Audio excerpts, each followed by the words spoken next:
Today at the National Press Club, Foreign Minister Penny Wong. First elected to the Senate in 2001, she served as Minister for Climate Change and Water, as well as Minister for Finance and Deregulation. Foreign Minister Penny Wong with today's National Press Club address.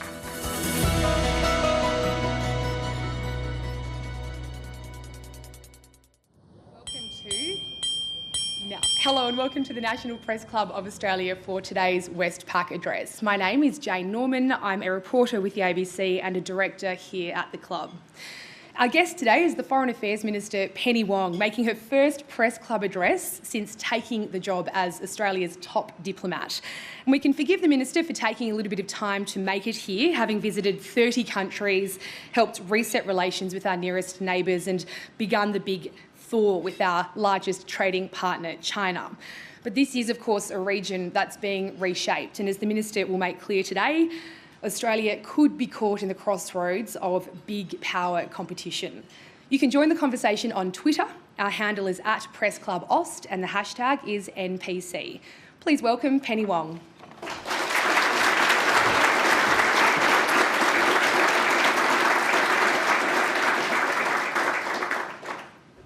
Thank you to the National Press Club for having me today, and thank you to Jane for that introduction and for moderating the discussion today. Can I thank all of you for being here? But I do want to particularly acknowledge one of my guests today, Alan Gyngell. Alan has been an official and unofficial advisor to governments for decades, always in singular service of Australia's national interest. He is the definitive historian of Australian foreign policy. He's the finest writer about Australian foreign policy, and he is frankly the finest mind in Australian policy and foreign policy, and possibly also the smallest ego in Australian foreign policy. So thank you, Alan.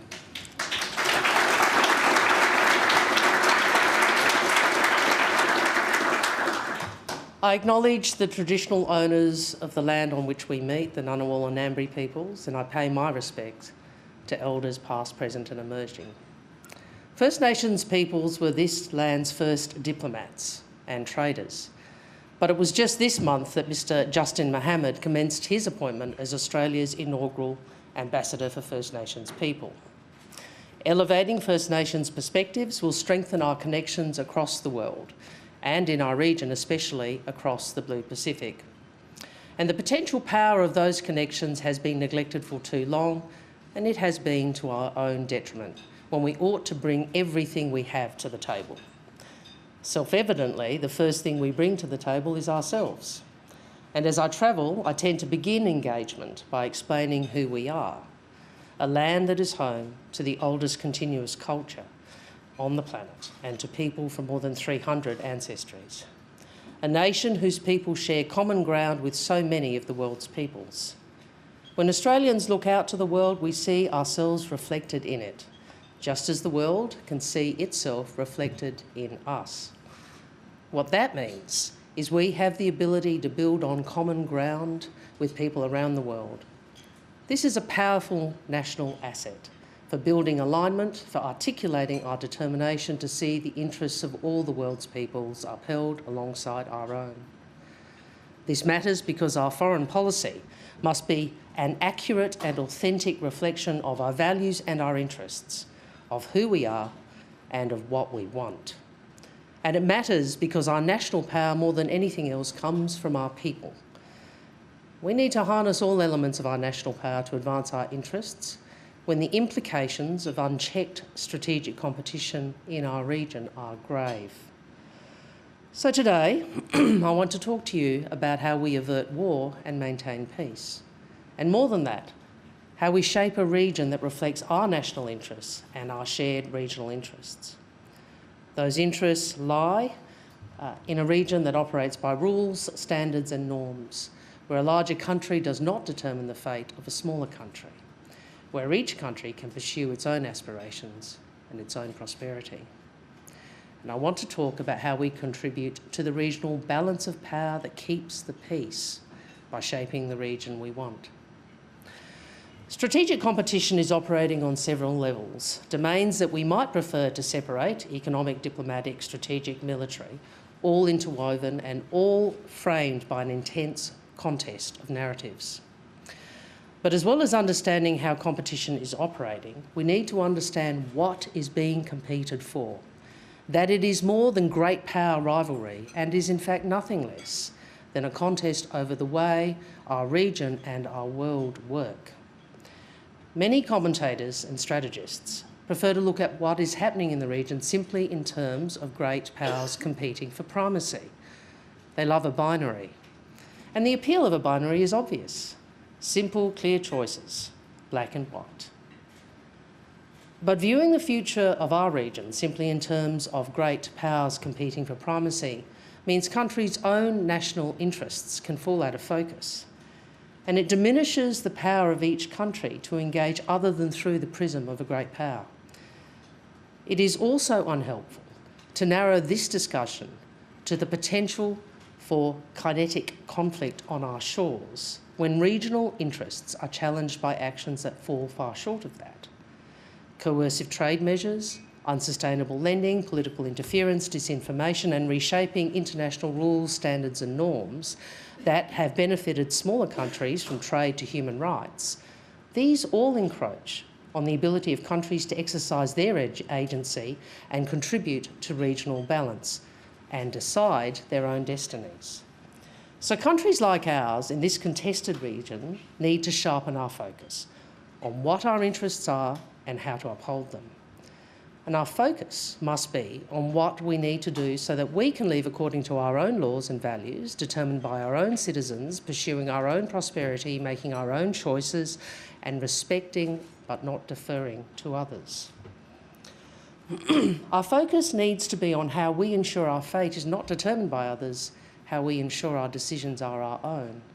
And if there were any doubt, Russia's illegal and immoral invasion of Ukraine renders stark our interest in living in a region where no country dominates and no country is dominated.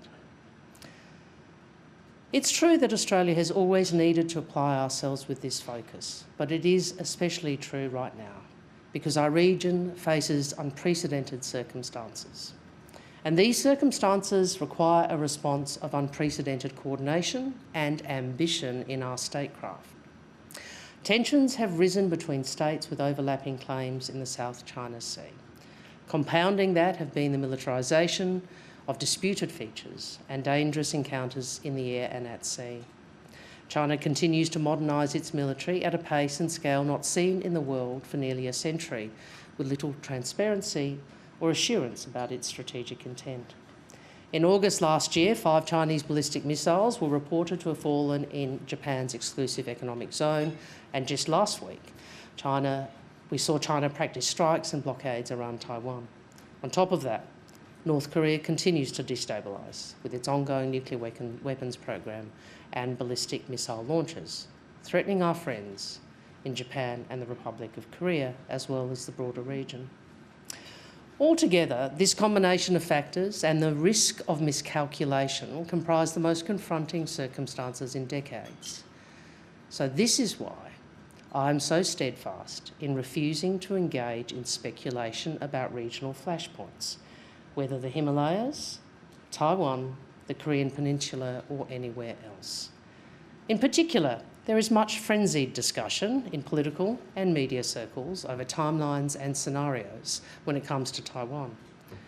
Anyone in positions like mine who feels an urge to add to that discussion should resist the temptation. It is the most dangerous of parlour games. And my approach to this is not simply a politician seeking to avoid hypothetical questions. It's a frank and clear-eyed assessment of our interests.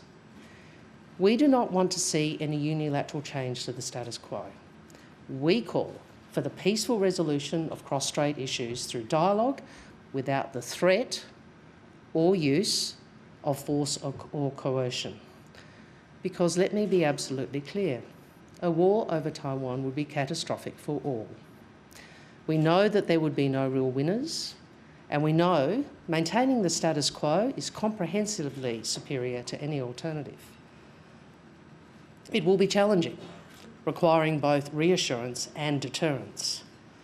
But this is the proposition most capable of averting conflict and enabling the region to live in peace and prosperity. So I'll say it now at the National Press Club, to avoid any possible misunderstanding. Our job is to lower the heat on any potential conflict while increasing pressure on others to do the same. And the Albanese government does that here at home, and we do that in our diplomacy. It may not sell as many newspapers today, but it will help you to sell them for a lot longer.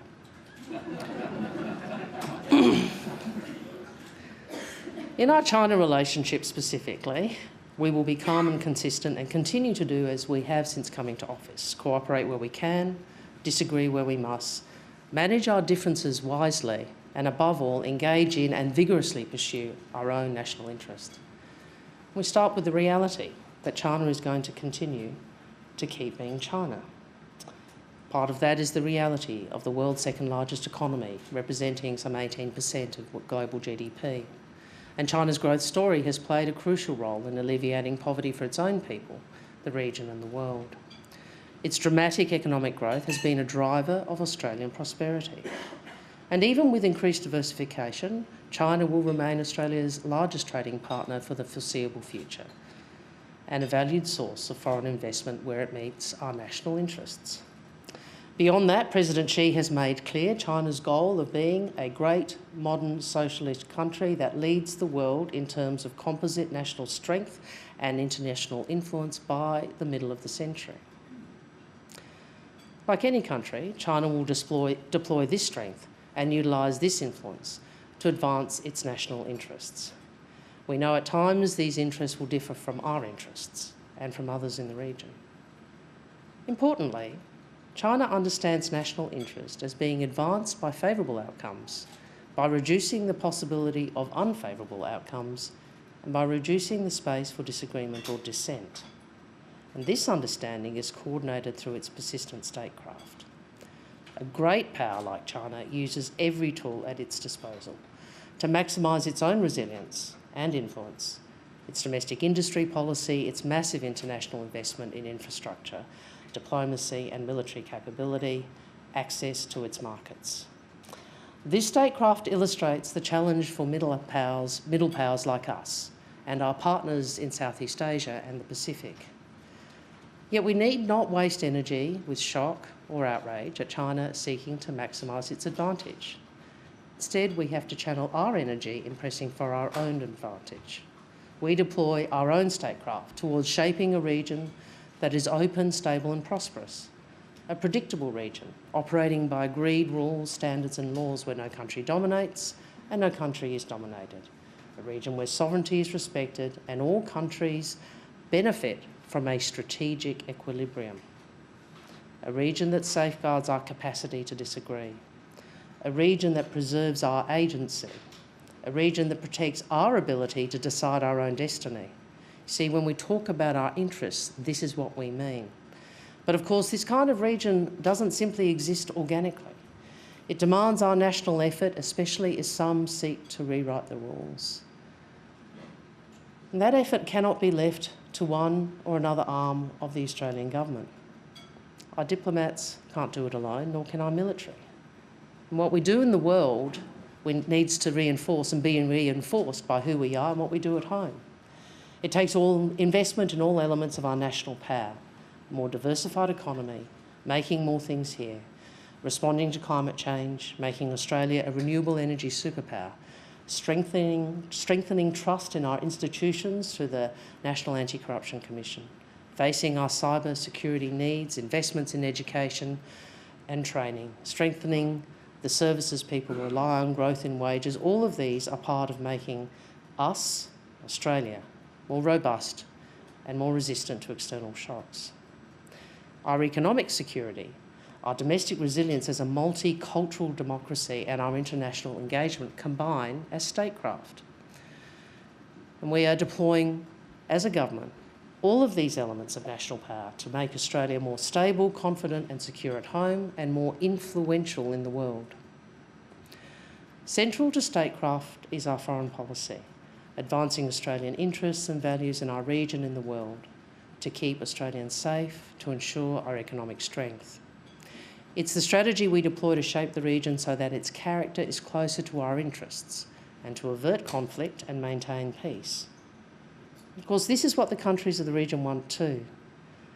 ASEAN has expressed concern over actions that could destabilise the region and eventually lead to miscalculation, serious confrontation, open conflicts and unpredictable consequences amongst major powers, and has called for the upholding of multilateralism, partnership and cooperation. I said at the outset, strategic competition is not merely about who is top dog, who is ahead in the race, or who holds strategic primacy in the Indo-Pacific. It is actually about the character of the region. It's about the rules and norms that underpin our security and prosperity and that ensure our access within an open and inclusive region and that manage competition responsibly. It's clear to me from my travels throughout the region, countries don't want to live in a closed hierarchical region where the rules are dictated by a single major power to suit its own interests. Instead, we want an open and inclusive region based on agreed rules, where countries of all sizes can choose their own destiny. A prosperous and connected region, trading together at the epicentre of global economic growth through a transparent system where economic interdependence is not misused for political and strategic ends. And countries want a region that is peaceful and stable. That means sufficient balance to deter aggression and coercion. And that is a balance to which more players, including Australia, must contribute to if it is to be durable. A balance where strategic reassurance through diplomacy is supported by military deterrence. It is why Australia is so invested in the idea of guardrails to manage great power competition, so it does not career into conflict. Guardrails where the major powers have reliable and open channels of communication at all levels to minimise the risk of misunderstanding and miscalculation, where limits are established on each country's security policies. The guardrails that were developed in the wake of the Cuban Missile Crisis serve as a guide. Now, President Biden has made overtures to China towards agreeing guardrails. It is in all of the world's interest that his overtures are met. I have said this to my Chinese counterpart and to his predecessor, and we will keep saying it. And in my continuing travels, I will keep reminding my colleagues that it is in the interests of all of us with an existential interest in regional peace and stability to press for the responsible management of great power competition. Indeed, it's an interest that extends beyond the Indo-Pacific. All countries need to exercise our agency to avert war and maintain peace. And advocating this objective is the most critical aspect of Australia's diplomacy. And this starts with the capability of our Foreign Service, our people on the ground that put our foreign policy into action. And I'm proud to be here today with Pat Conroy, who is doing such a fabulous job in the Pacific. And I'm proud every day of the Department of Foreign Affairs and Trade, so ably led by Jan Adams, here with us today. I'm also proud to be here with Kerry Hartland, the first woman to head AUKUS. These Australians provide strategic insights and warning. They champion our interests. They influence, they persuade. They're at the table, they're in the room. They work with partners to deliver Australian assistance. They provide critical consular support for Australians in need. Now, as a result of the previous government's failure to ensure long-term resourcing for our diplomatic capability, Australia's diplomatic footprint has actually shrunk. For all their talk of a Pacific step-up, the Morrison government actually had fewer diplomats working in the Pacific than when they took office. And this is on top of the former government's $11.8 billion of cuts to our development program, which left vacuums for others to fill. So our first budget delivered the single biggest ODA increase since 2011-12 to build a stronger region. And we'll soon release our new development policy. We see development assistance as central to statecraft. It helps our regional partners become more economically resilient, develop critical infrastructure and provide their own security so they have less need to call on others. And all of this is led by the engagement of the Prime Minister and other members of the government. In the 11 months since my appointment, as Jane said, I've visited 30 countries, 5 of them more than once. This week, I will visit New Caledonia and Tuvalu, meaning I will have travelled to all Pacific Island Forum members as Foreign Minister. Our work had to start in the Pacific because the Pacific is family. Because of the shortcomings of the previous government we needed to remedy, and because it is in Labor's DNA. I remind you of Gough Whitlam's partnership with Grand Chief Sir Michael Somare and Papua New Guinea's independence for Australia. Though Gough Whitlam was not short of remarkable reforms, he said this: "If history were to obliterate the whole of my public career, save my contribution to the independence of a democratic PNG, I should rest content." Many countries in the Pacific have lived the reality of great power competition spiralling into catastrophic conflict, when their own agency was sidelined and their voices ignored. Anyone who questions the strategic importance of Pacific Islands to Australia's security need only acquire the briefest familiarity with history. While our strategic circumstances have changed in the last 50 years, our geography has not, nor has the centrality of the Pacific to our security. With the return of strategic context to the region, this security is enhanced when we work together, when we respond to Pacific priorities, when we respect Pacific institutions. So as a member of the Pacific family, our priority is to ensure the Blue Pacific remains peaceful, prosperous and equipped to respond to the challenges of our time. That's why we've worked closely with our regional counterparts to help the Pacific family stay united, and it's why we will continue to elevate Pacific voices on the issues that matter most to our region. Our view, and the view of the Pacific Islands Forum, is that the Pacific family is responsible for Pacific security. We're realistic about what's happening in the Pacific, and we know things won't go back to how they were before. We make our concerns clear when countries don't respect Pacific institutions or impose unsustainable debt burdens, or when announcements aren't followed by delivery that benefits communities. What we want is Australia to be a partner of choice for the region. Partners, not patriarchs. We've delivered real action on climate change after 9 years of disrespect. We've increased our ODA to the Pacific by nearly $1 billion over 4 years. We've boosted our infrastructure investments, established a dedicated climate and infrastructure partnership to deliver climate-resilient investments for Pacific needs. We've expanded and improved Pacific labour mobility programs and are working with partner governments to ensure the skills gained pay dividends for all. We've enhanced maritime security cooperation, signed a bilateral security treaty with Vanuatu, are making progress on a treaty with PNG, signed a status of forces agreements with Fiji, helped partners restore critical services in the wake of massive cyber attacks, and responded to natural disasters, most recently Cyclones Judy and Kevin in Vanuatu. We are helping regional partners become more economically resilient, develop critical infrastructure and provide their own security so they have less need to call on others.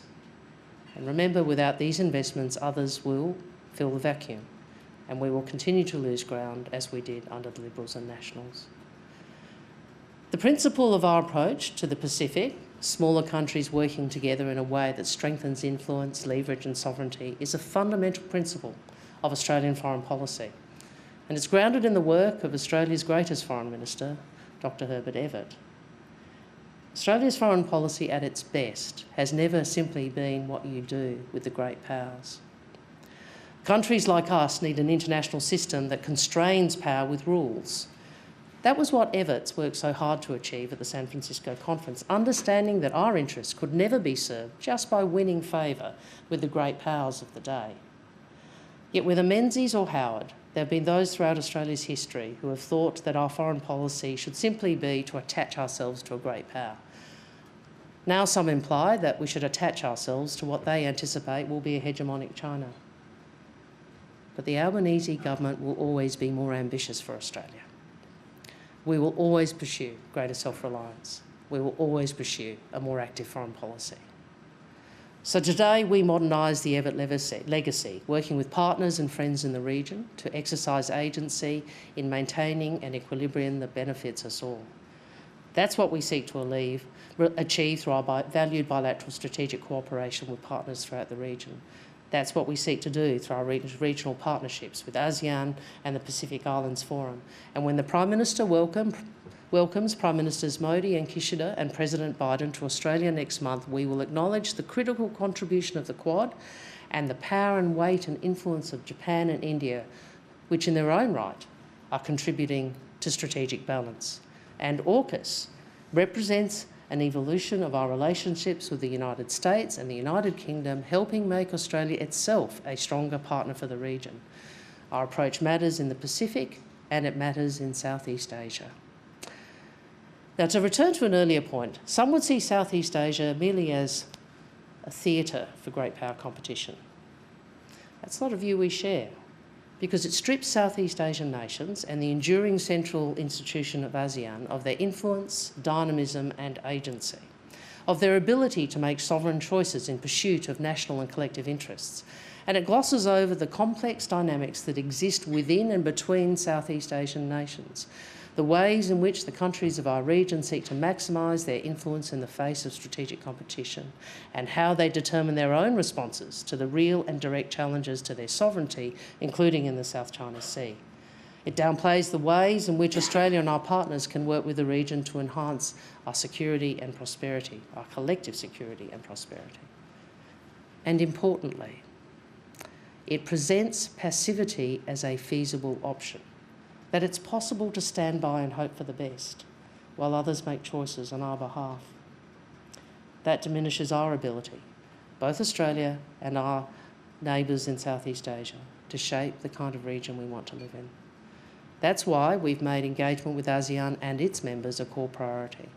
And by the first anniversary of the Albanese government, I will have visited every country in Southeast Asia as Foreign Minister except Myanmar. This diplomatic must, of course, be complemented by increased economic engagement, and our Southeast Asia Economic Strategy to 2040 is due for release later this year.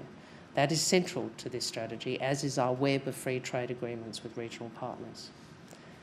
And not only is this mutually beneficial, but it creates the shared value that is a critical incentive for peace. In a diverse region of more than 675 million people, we have to be targeted about how we can maximise our impact, and we have to work with partners to reinforce and multiply that effect, to create opportunity together, to demonstrate to the region that there are interests to nurture beyond security interests, to build the assurance that comes with knowing that their success is our success.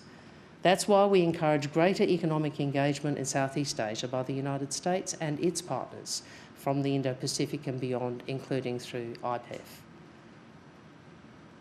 We, of course, can't talk about the balanced region we want without being clear about America's importance to that balance.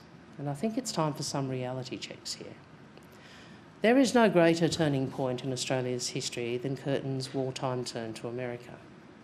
The United States is our closest ally and principal strategic partner, and the Indo-Pacific would not have enjoyed its long, uninterrupted period of stability and prosperity without the United States and its security guarantee to the region.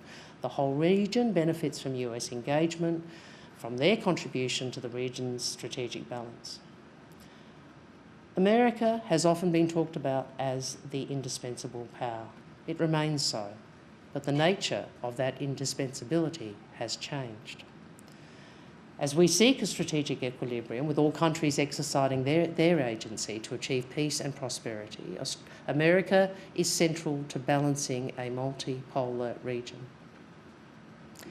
Many who take self-satisfied potshots at America's imperfections would find the world a lot less satisfactory if America ceased to play its role. Having said that, we can't just leave it to the United States.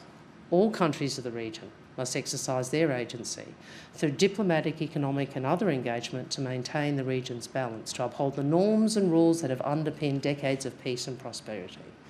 And this balance must be underwritten by military capability. Last month, Australia and our AUKUS partners announced our pathway for acquiring nuclear-powered submarines, the single biggest investment in defence capability in our history, representing a transformational moment for our nation, our defence force and our economy. Just as we each have a responsibility to maintain the conditions for peace through our diplomacy, we also have a responsibility to play our part in collective deterrence of aggression. If any country can make the calculation that they can successfully dominate another, the region becomes unstable. The risk of conflict increases. As the Defence Strategic Update in 2020 emphasised, Australia must take responsibility for our own security, meaning we must grow our own ability to deliver deterrent effects. And in an age of military modernisation, as other militaries can operate from increased range with faster speed, greater precision and lethality, taking responsibility for our security means being able to hold potential adversaries' forces and infrastructure at risk from greater distance. By having strong defence capabilities of our own and by working with partners investing in their own capabilities, we change the calculus for any potential aggressor. See, we must ensure that no state will ever conclude that the benefits of conflict outweigh the risks. This is fundamental to assuring the safety and security of Australia and its people.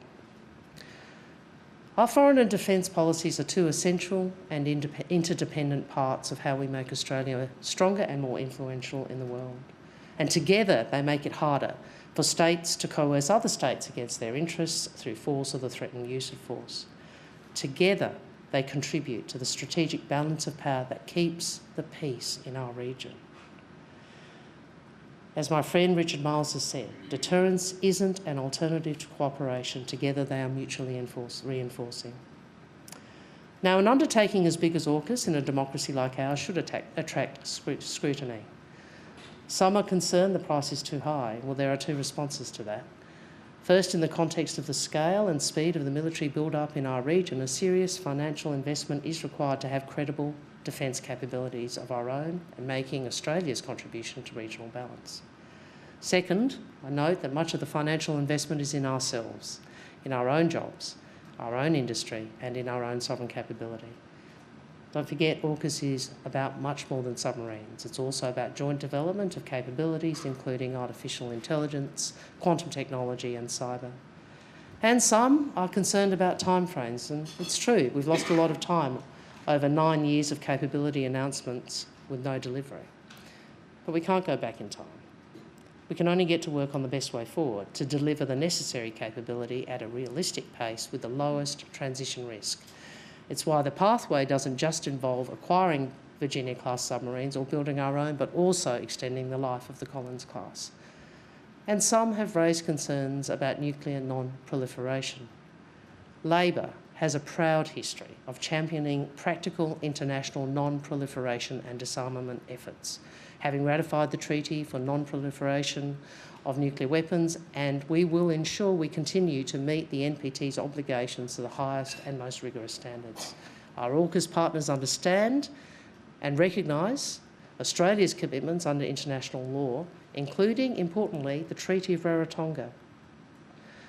Naval nuclear propulsion is consistent with our obligations under the Treaty of Rarotonga.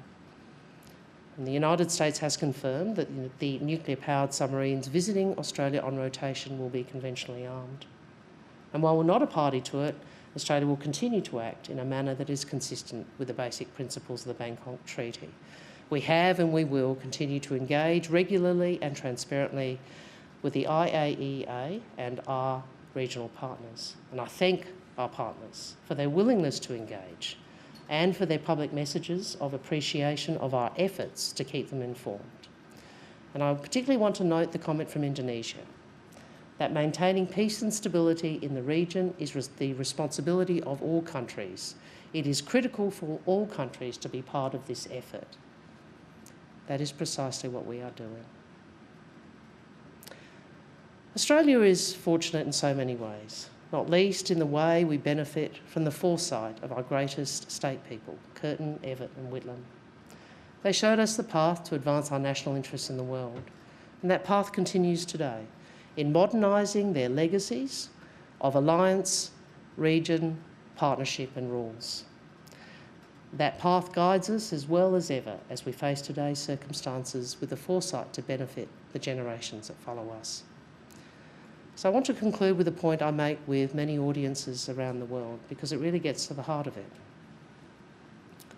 Today's circumstances have prompted comparisons with 1914, the 1930s and 1962. Those comparisons should serve as warnings but nothing more. because we are not hostages to history. We decide what we do with the present. We are investing in our national power not just to guard against regional contest, but to shape and influence it to advance our national and shared interests. We are doing this by creating deterrence with major military investments in future capability, including through the AUKUS partnership. We are doing this by creating domestic economic resilience, addressing climate change and energy security through more robust supply chains, making more things in Australia and skilling our people.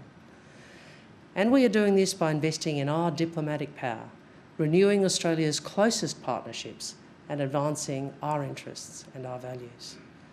Our decision is to use all elements of our national power to shape the world in our interests and to shape it for the better. Thank you very much.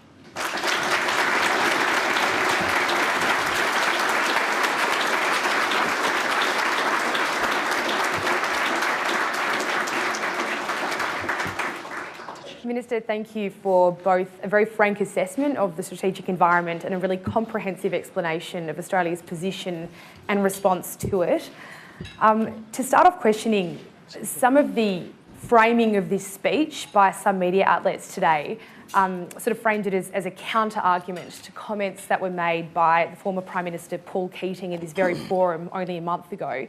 And in that speech, he said, running around the Pacific Islands with a lei around your neck, handing out money is not foreign policy, it's a consular task.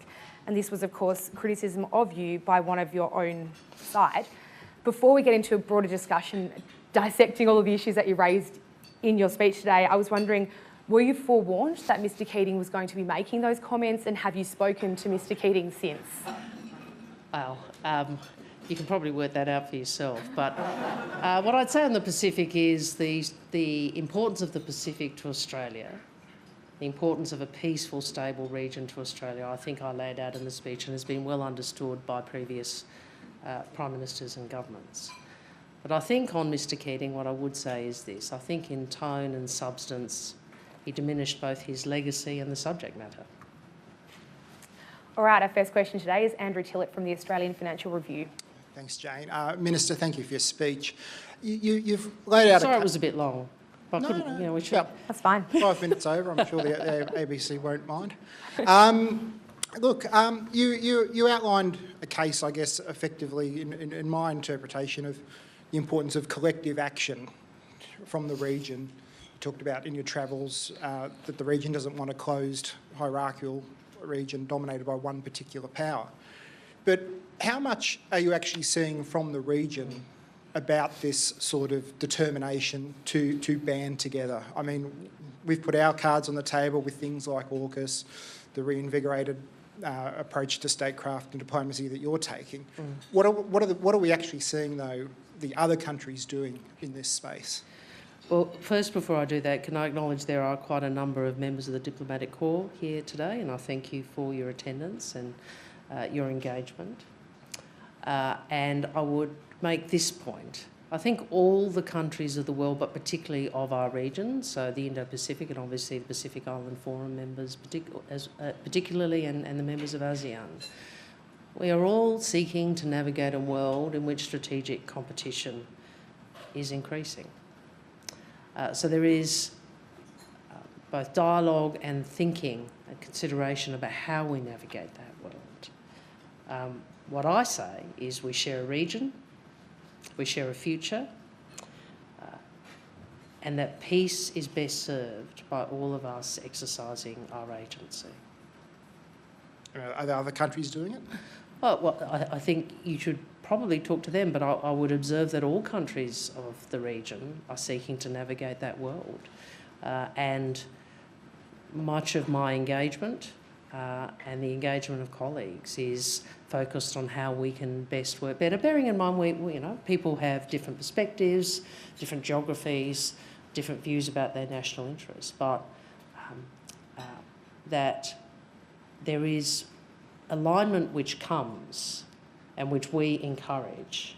Well, I should say this. There is alignment which we think can be encouraged because we do share a region and we do share a future. And when I say alignment, I don't mean whose side are you on, but alignment around what we want. which is a region with the characteristics that I've described in the speech. Thanks, Andrea. Our next question is from Anna Henderson from SBS. Anna Henderson, SBS World News and NITV. Minister, the head of Tibet's government in exile has told US Congress it's dying a, quote, slow death under Chinese rule. SBS has spoken to diaspora here who are worried the world's attention is turning away.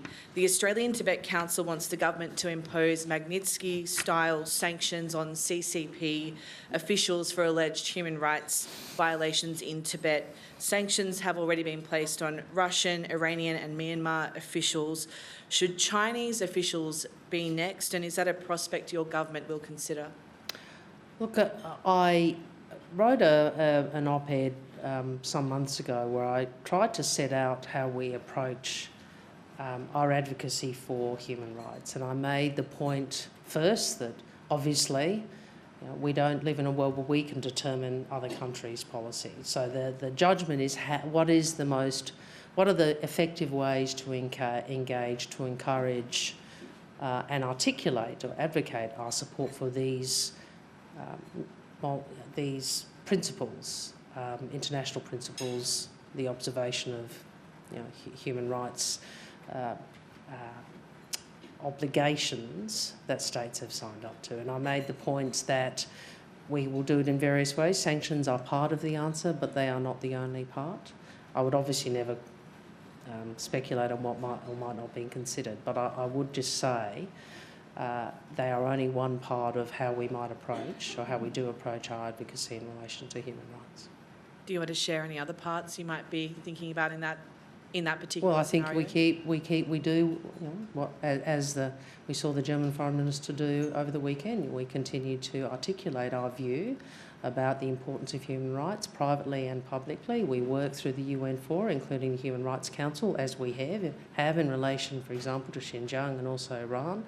We work multilaterally and regionally to continue to seek that countries put pressure on countries of the world where there is an absence of, where the fulfilment of the obligations that we all have to these universal principles is wanting.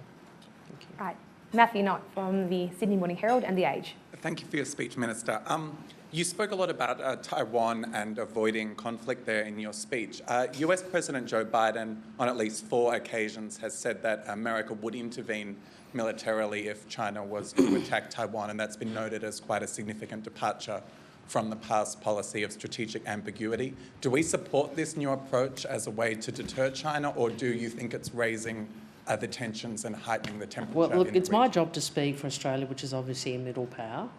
It's not, and I note the US position that it has articulated has been that it, remains of the view that the status quo is the best way forward to maintain peace in the terms that I've outlined in the speech.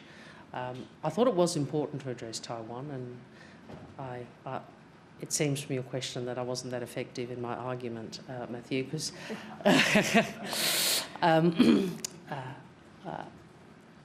I was being very direct and very frank, but deliberately so, when I said that someone in my position doesn't just refuse to engage in these hypotheses because I want to avoid a question.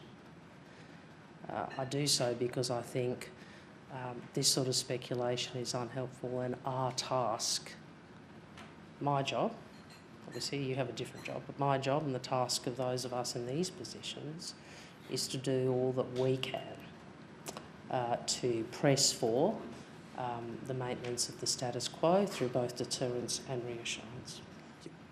My point was just that the US President himself... I thought there was only one question each, but that you've Yeah, got sorry, every single person, every single person's got a double up. Dear me. I need to assert my authority. Yeah, Sorry, Matthew come on. Knott. It's all right, you go again. Oh, no, just that the US President himself has Yeah, engaged well, in this he's going to be scenario. here next month, so maybe you can ask him about it. I would love to. All right, our next question. I don't speak for the United States. Claire Armstrong, Daily Telegraph, Claire. News Corp. Thanks for your speech, Minister. Claire Armstrong from News Corp Australia. There are a lot of financial incentives for the sort of mass re-engagement we're seeing from across the board in Australia, from the businesses, with China, from businesses wanting to make use of trade barriers easing, universities wanting students, state premiers lining up to travel to China. It seems the adage once bitten, twice shy does not apply here to some of those institutions' engagement with China. So what is your government going to do to ensure that they aren't as exposed to retaliation as we have seen over previous years? For example, would you consider ever allowing a state to sign another BRI, or are those days past us? There's quite a lot in that. Sorry. All right, so I might go backwards. The first thing is on BRI. Obviously, we have the foreign arrangements, a regulatory scheme, which would mean that would come to the federal government. It's likely to come to the federal government for consideration. So, and we would assess it in terms of Australia's national interest. But more broadly, I'd make this point: what can we do? What I've tried to do, and what I'll keep doing, is outlining, explaining and articulating what I see as the future as opposed to the past of our bilateral relationship with China. That I have been very clear that we seek to stabilise the relationship. I think both countries know we are not going to go back to where we were 15 years ago.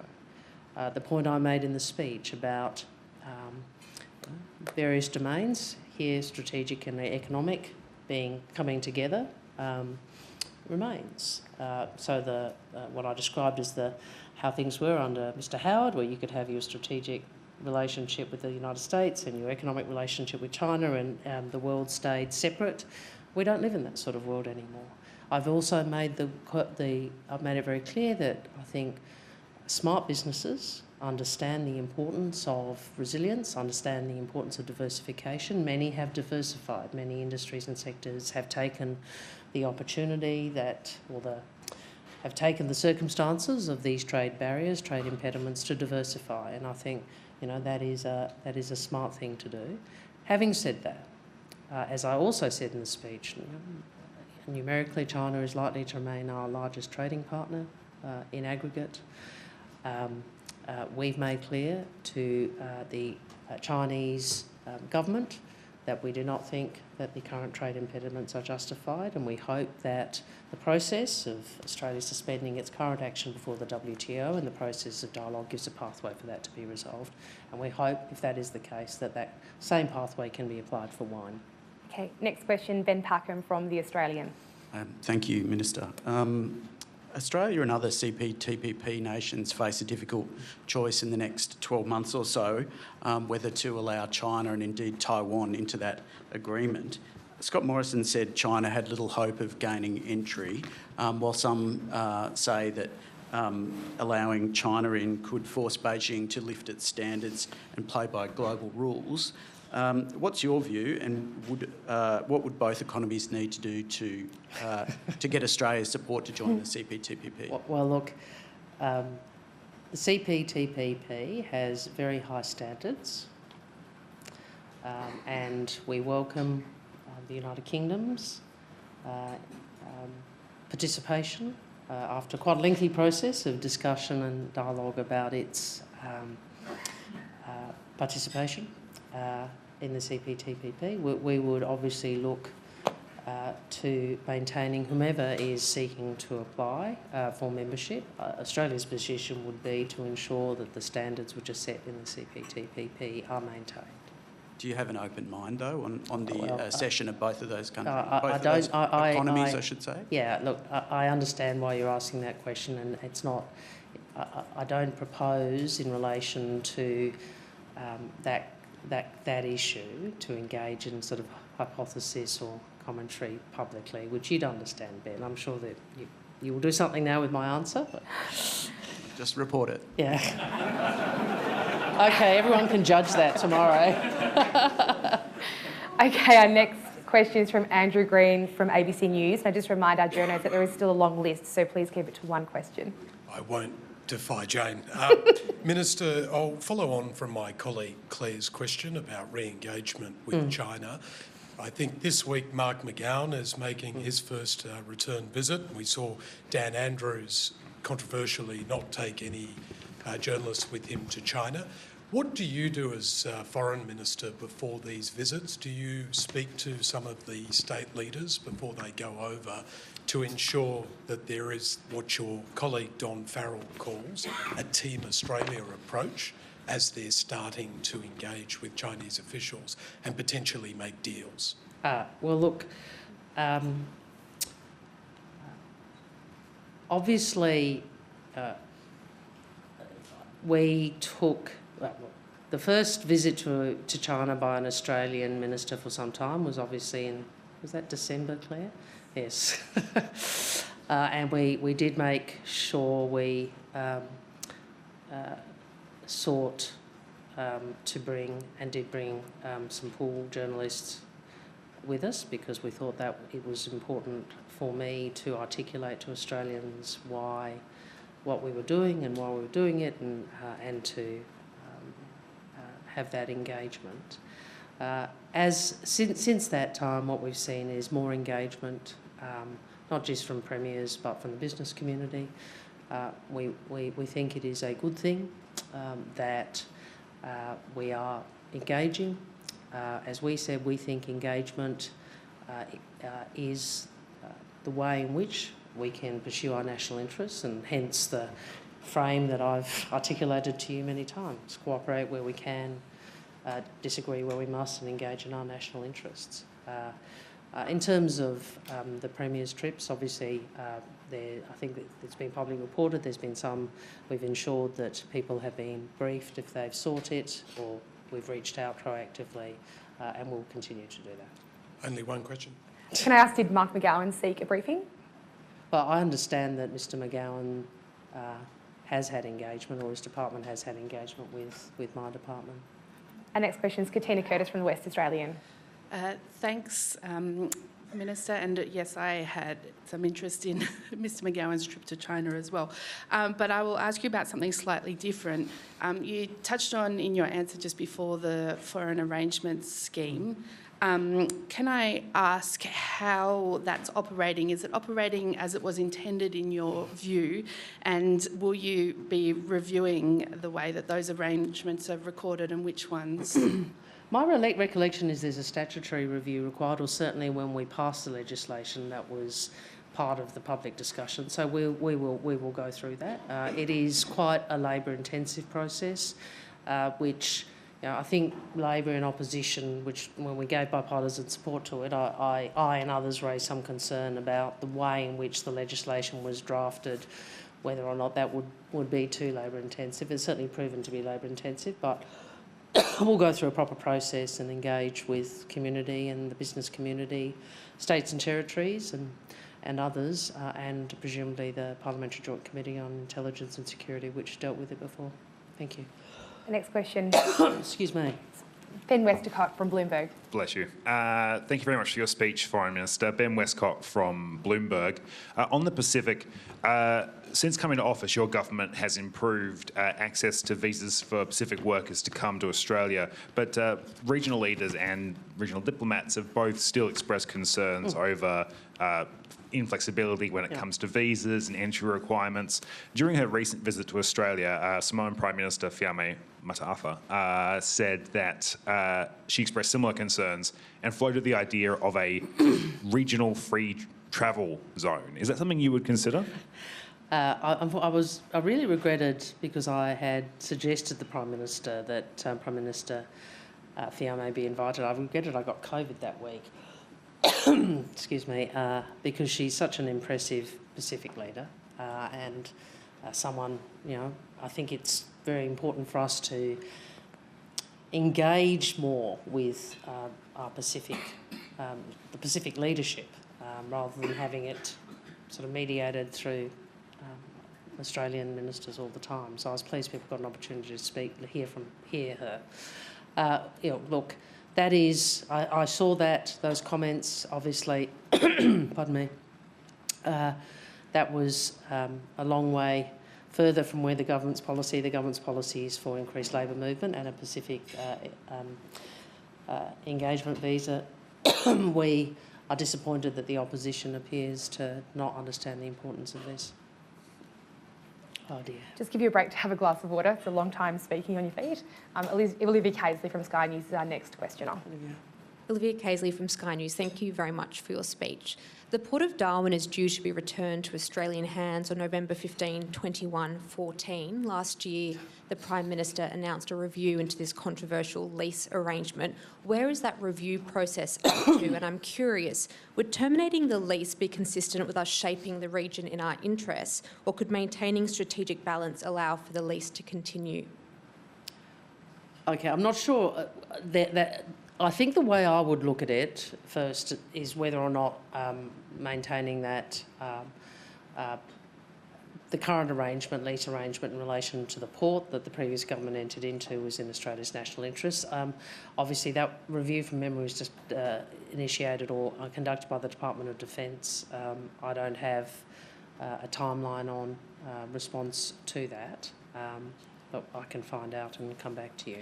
But more generally, I think the question is it in our national interest for those lease arrangements to be maintained? That's the question that the government will need to consider. Okay, and is a review at liberty to recommend, for example, that the lease be terminated? Well, it's not a review that's been conducted by my department. Okay. So I'm sorry, I'm not in a position to outline much detail. Thank you. Minister, I just have a lozenge to pass on for your office. Wow. If that helps. We're just Can trying we to turn extend the out the cameras time. off at this point? Let's have a brief break. No, you go. All right. Tess Economy from the AEP. Thank you very much, Minister.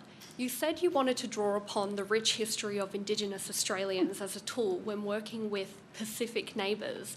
What will that look like, and how are you developing that policy with Indigenous Australians? That's a really good question. Can I start by saying this?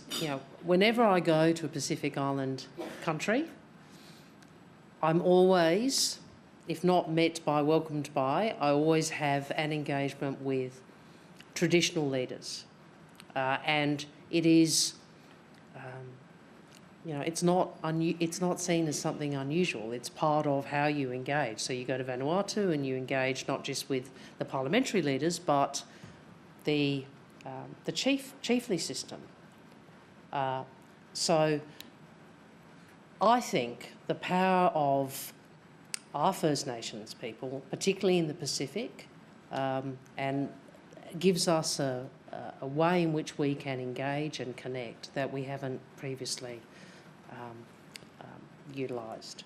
So I'm excited by that. But this is still something we haven't done before. And part of why we have appointed the ambassador, as I described in the speech, is we do want him to engage with First Nations communities about what this looks like, where we should start. Bearing in mind, of course, it may be new to us now, but again, as I made the point, our First Nations peoples were our first diplomats and our first traders. And when the Prime Minister went to Indonesia, he spoke about this, about the trade between First Nations in the north of Australia and the Macassans. So, in fact, we're drawing on a heritage of some antiquity, but we are trying to apply it today. So, I feel this doesn't get a lot of headlines, but I think it matters. It matters about us and also matters about our engagement in the region. Daniel Hurst from The Guardian. Daniel Hurst from Guardian Australia. Minister, you spoke a lot in the speech about Australia sharpening its own articulation of its interests and regional interests. As you know, many countries in our region, including Indonesia, Malaysia, Fiji, Samoa, New Zealand, Thailand and the Philippines have signed the treaty on the prohibition of nuclear weapons. Labor had a platform commitment to sign and ratify it, subject to several conditions. Do you expect that Australia will be in a condition to sign it in this term of Parliament? And what undertakings have you given the US and the UK on this front? Well, the position It's not about any private undertakings. The position is what is articulated in the platform resolution, which does go to some of the challenging issues associated with the TPNW. I think the TPNW is of substantial normative value. I think we share the objective of a world that is free of nuclear weapons. We do believe that the best pathway for that is to ensure that the Non-Proliferation Treaty, the NPT, is acted upon and is progressed. We think that is the most important framework. In terms of the TPNW, I think the fact that so many states have signed it demonstrates the frustration that there has been insufficient progress in the context of the NPT. And if this can spur that, more progress in that arena, that is a good thing. But we set out very transparently in the party platform our consideration of that treaty.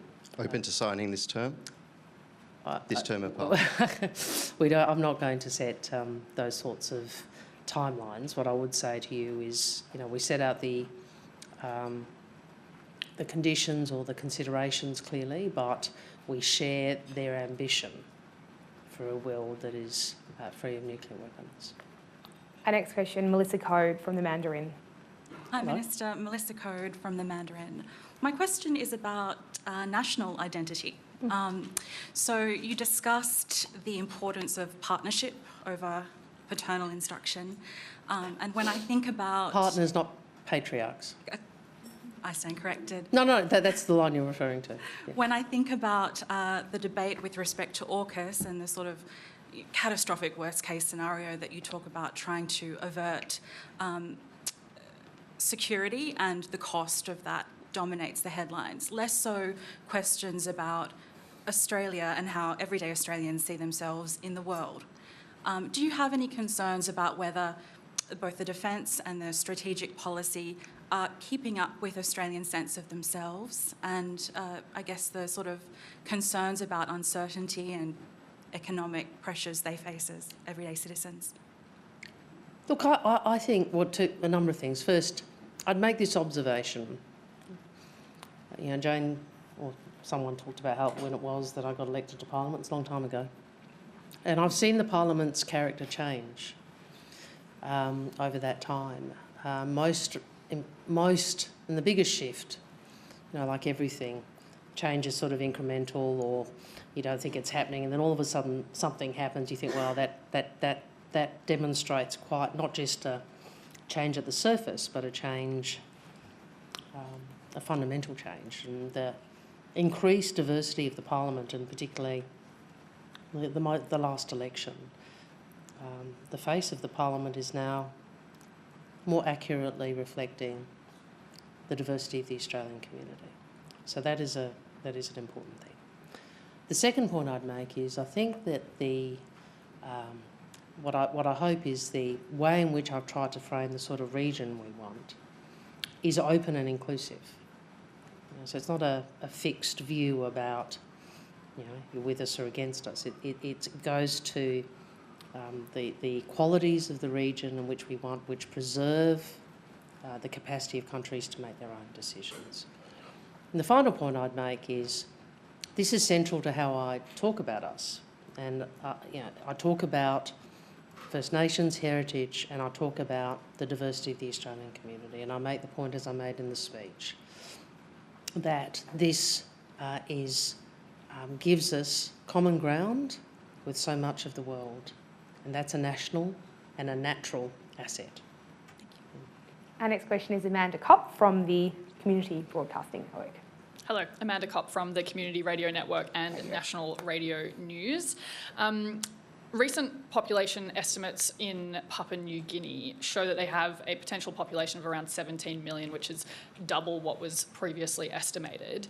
Are you concerned about the development in PNG and the potential risks that poses to Australia, such as the spread of diseases, possible law and order breakdown, and Chinese influence? Well, I'm concerned for the people and the nation of Papua New Guinea, who I want to be as strong and secure and resilient as they can be, as it can be and as they can be. And the work that we do with Papua New Guinea is directed to that. Obviously, the high population growth means their own infrastructure, educational, security needs are increased, and we will continue to work very closely with PNG because a stable, secure and prosperous PNG is in our interests. It's also, that's what you want and aspire for, those for all in the world, particularly those in your region, but it is in Australia's interest, and that's why we work with PNG and the other countries of the Pacific. Thank you. David Crowe from the Sydney Morning Herald and The Age. Thanks, Jane. Thanks, Minister, for your speech. I thought I'd preface my question with a thank you to you for taking media with you when you went to Beijing last year and taking that poor media crew. Also, I think I'm a director here at the National Press Club. Thank you on behalf of the club for expressing concern about the detention of Evan Gershkovich, the Wall Street Journal reporter who's currently detained in Russia. That leads me to a question about another person who's currently awaiting hearing, an extradition hearing, in this case, Julian Assange. Given the concern about Evan Gershkovich, is now the time to step up Australian diplomatic pressure to secure the release of Julian Assange? Is there more the Australian government can do to secure his release? Well, I want to start with a sort of high-level statement which the PM has made and I've made. We think Mr Assange's case has dragged on for too long. We think that it should be brought to a close. That's our public position, and that reflects what we have communicated at leader level and at my level and at other levels throughout our engagement. That remains our view.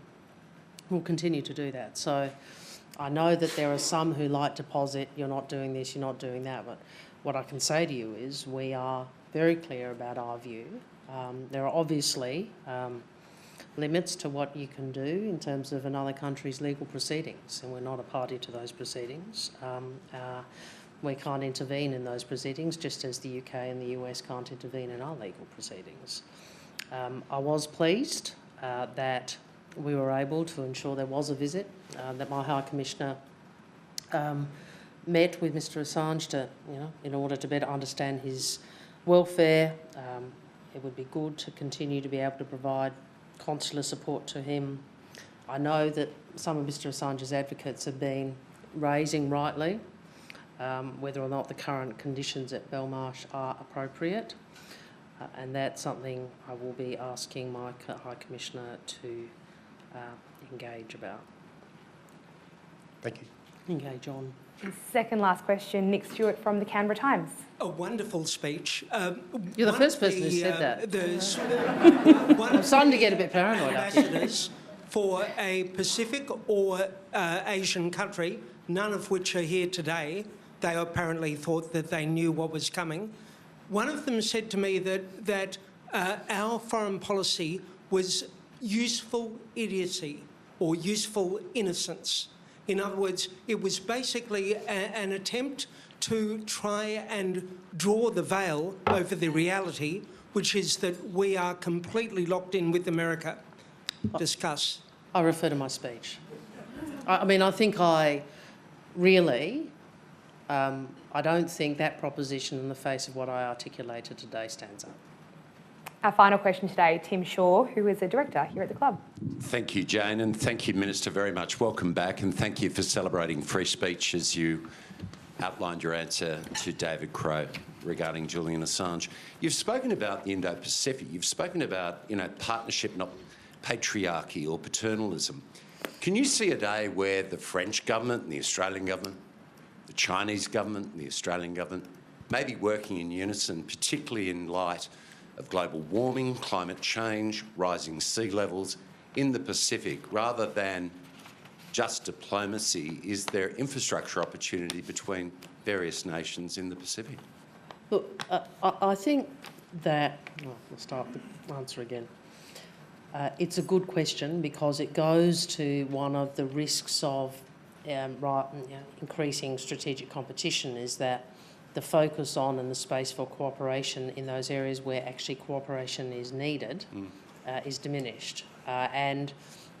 When I talk about cooperate where we can and disagree where we must, I'm doing that deliberately, not just to give the balance, but to say, look, there are areas we would want to cooperate more closely. And climate is one of them. I mean, climate is... There is no effective response for humanity on climate change unless we're all in. There's no way we can game our way out of it. There's no way we can sort of have a smart diplomatic strategy. Fundamentally, if we're actually going to respond to the challenge of climate change for the next generations, bearing in mind we're already at a mitigating risk point, not an averting point. The only way we do that is if we're all in. So in the speech I talked about cooperation on renewable energy.